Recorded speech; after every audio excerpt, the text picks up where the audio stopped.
জিয়াউর রহমান হত্যা মামলার সাজাপ্রাপ্ত আসামি সাবেক কর্মকর্তা মোজাফফর হোসেনের বিচার কোর্ট মার্শালে হবে বলে জানিয়েছেন স্বরাষ্ট্রমন্ত্রী সালাউদ্দিন আহমেদ।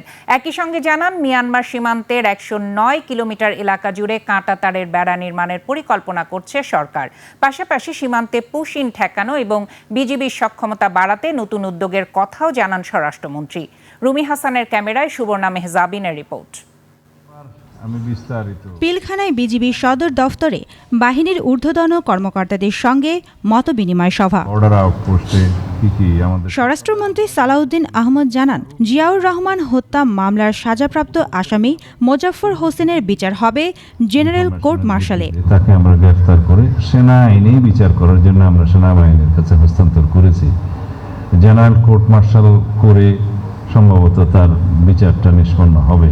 এ সময় সীমান্ত পরিস্থিতি নিয়ে স্বরাষ্ট্রমন্ত্রী জানান, বিজিবির প্রস্তাব অনুযায়ী সীমান্তের ১০৯ কিলোমিটার এলাকায় কাঁটাতারের বেড়া নির্মাণের প্রাথমিক পরিকল্পনা রয়েছে। আমরা মায়ানমার সীমান্তে সার্বক্ষণিক একটা দেখেছি আরাকান আর্মির সাথে মায়ানমার সরকারের মিলিটারির সাথে একটা যুদ্ধ অবস্থা সবসময় বিরাজ করছে, যার মধ্যে আমরা স্যান্ডউইচ হচ্ছি অনেকটা। তাদের অভ্যন্তরীণ অনেক সময় অনেক সংঘর্ষ হয়, যার ইয়েটা স্পিল ওভার হয়ে আমাদের এখানে আসে। এখনো পুরোপুরি ফাইনাল সিদ্ধান্তে যাইনি, তবে আমাদের প্রস্তাব আছে যে আমরা সেখানে কাঁটাতারের বেড়া নির্মাণ করতে চাই ১০৯ কিলোমিটার।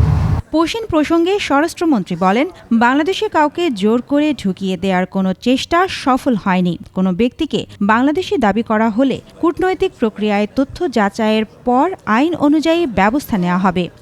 কিছু কিছু অবৈধ অনুপ্রবেশ করেছিল, তার সংখ্যা বেশি নয়, সেটা আমরা অবৈধ অনুপ্রবেশকারীদের বিষয়ে আমরা ব্যবস্থা গ্রহণ করেছি, কিন্তু পুশিন করতে দেয়নি আমরা কাউকে অবৈধভাবে।